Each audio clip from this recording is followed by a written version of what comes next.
اور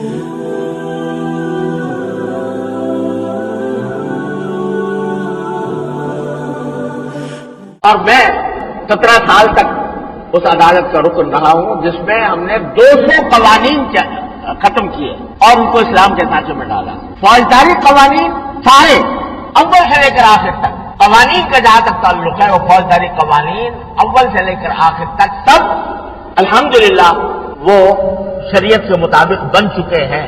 اور یہ منظر بہت سے لوگوں نے، اب وہ بات ان کو یاد نہیں ہوگی الحمدللہ، میں اس لیے کہہ رہا ہوں کہ مایوسی کی باتیں تو بہت کی جاتی ہیں، خرابیوں کی باتیں بھی بہت کی جاتی ہیں، لیکن اللہ تبارک و تعالی نے پاکستان کے ذریعے ہمیں جو نعمت عطا فرمائی ہے اس کا احساس بہت کم لوگوں کو ہوتا ہے. اس واسطے میں یہ سب باتیں بتا رہا ہوں.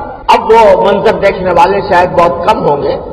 جب پاکستان بنا اور ہم کراچی آئے تو کراچی میں برسر بازار شراب خانے کھلے ہوئے تھے اور ہم صدر بازار کے اندر تین تو مجھے یاد ہے کہ ایسے شراب خانے جیسے ریسٹورینٹ ہوتے ہیں اس طرح، اور اس میں عام شراب نوشی ہوا کھلے عام ہوتے تھی، قانون کے تحفظ کے تحت ہوتی تھی. اللہ تعالیٰ نے اسے نجات عطا فرمایا. ایک عرصہ دراز تک زنا کاری اگر باہمی رضامندی سے ہو تو وہ اس کو قانون کا تحفظ حاصل تھا، یعنی کوئی قانونی جرم نہیں تھا. اللہ تبارک و تعالیٰ نے اسی ذریعے سے جو میں بتایا ہوں 200 قوانین تبدیل کیے گئے، اس کی روح سے زنا کاری کو چاہے رضامندی کے ساتھ ہو اس کو جرم تھا. یعنی صرف دنیا میں صرف 2-3 ملک ایسے ہیں جن میں اس کو جرم قرار دیا گیا ہے، ورنہ ساری دنیا میں رضامندی کے ساتھ زنا کاری جائز ہے، قانون جائز ہے. لوگ کہتے ہیں، اور یہ واقعہ بھی ہے کہ اب بھی اللہ بچائے لوگ شراب پیتے ہیں، اب بھی اللہ بچائے اس گناہ کے اندر مبتلا ہوتے ہیں، لیکن دونوں باتوں میں فرق سمجھنا چاہیے.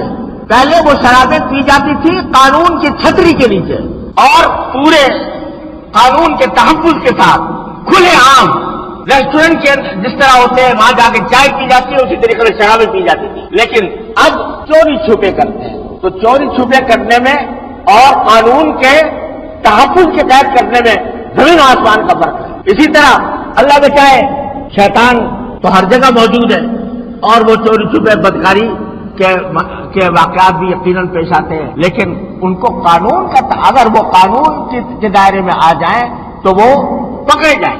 اور ہم نے عدالت میں رہتے ہوئے یہ سارے اس قسم کے کیسز کیے ہیں اور انہیں قوانین کو تبدیل کیا ہے. تو ایسا نہیں ہے جو عام طور سے یہ پروپیگنڈا کیا جاتا ہے پاکستان کے مخالفین کی طرف سے کہ یہاں کچھ نہیں ہوا، ایسا نہیں ہے. الحمدللہ کچھ نہ کچھ پیش رفت ہوئی ہے.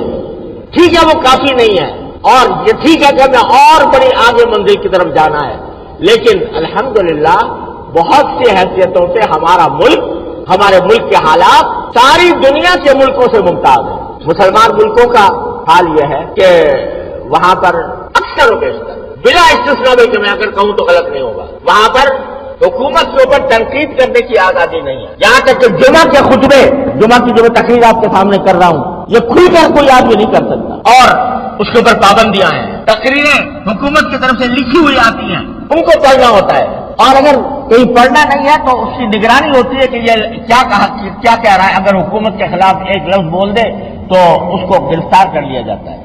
میں اس لیے کہتا ہوں کہ الحمدللہ جتنی مذہبی آزادی اور دینی آزادی ہمارے ملک میں ہے یہ دنیا کے کسی اسلامی ملک میں نہیں. جتنی مسجدیں الحمدللہ ہمارے ہاں آباد ہیں سعودی عرب کو چھوڑ کر باقی کسی مسلمان ملک میں اتنی مسجدیں آباد نہیں ملیں گی. جتنے دینی مدارس اور تعلیم گاہیں الحمدللہ ہمارے ہاں ہیں وہ دنیا کے کسی ملک میں نہیں ہیں.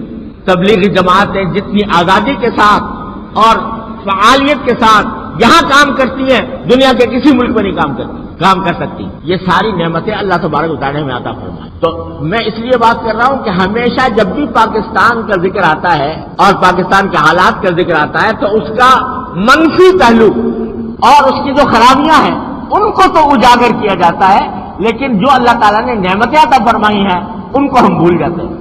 تو اللہ تبارک و تعالیٰ کا شکر ادا کرنا چاہیے کہ اللہ تبارک و تعالیٰ نے ہمیں ایک ایسا ملک عطا فرمایا جو خرابیاں ہیں ان کے ازالے کے لیے سنجیدہ طریقے پر اللہ تعالیٰ سے مدد مانگ کر ان کو کوششیں جاری رکھنی چاہیے. جو خرابیاں پائی جا رہی ہیں، میں پہلے ہی کہہ چکا ہوں کہ ہیں وہ خرابیاں، اور ان کو دور کرنے کی ضرورت ہے. اس کے لیے جدوجہد کرنے کی ضرورت ہے. لیکن جو اللہ تعالیٰ کی نعمت ہے اس کی ناشکری کر کے، ناقدری کر کے آدمی اگر بیٹھا رہے گا تو قرآن کریم نے فرمایا جو اگر میری نعمت پر تم شکر ادا کرو گے تو میں تمہارے اندر تمہیں اور دوں گا، اور اگر تم نافرمانی کرو گے تو پھر میرا عذاب بھی بڑھتا ہے. تو یہ جو ہم جن عذاب میں چلے آ رہے ہیں وہ مدتوں سے مسائل کے ایک سیلاب کے اندر گھرے ہوئے ہیں، وہ در حقیقت ہماری ناشکری کا نتیجہ ہے. اچھے اچھے لوگ پاکستان کے رہنے والے، پاکستان میں کھانے والے، پاکستان سے نفع اٹھانے والے، وہ پاکستان کی برائیاں کرتے ہیں اور پاکستان کو یہ کہا جاتا ہے کہ یہ بنا ہی غلط تھا، اور اس طرح کی باتیں کر کے ناشکری کرتے ہیں. جب اللہ تعالیٰ کی نعمت کی ناشکری کی جائے گی تو پھر اس کے فوائد بھی انسان حاصل نہیں کر سکتا، اللہ تعالیٰ کا عذاب بھی بڑھ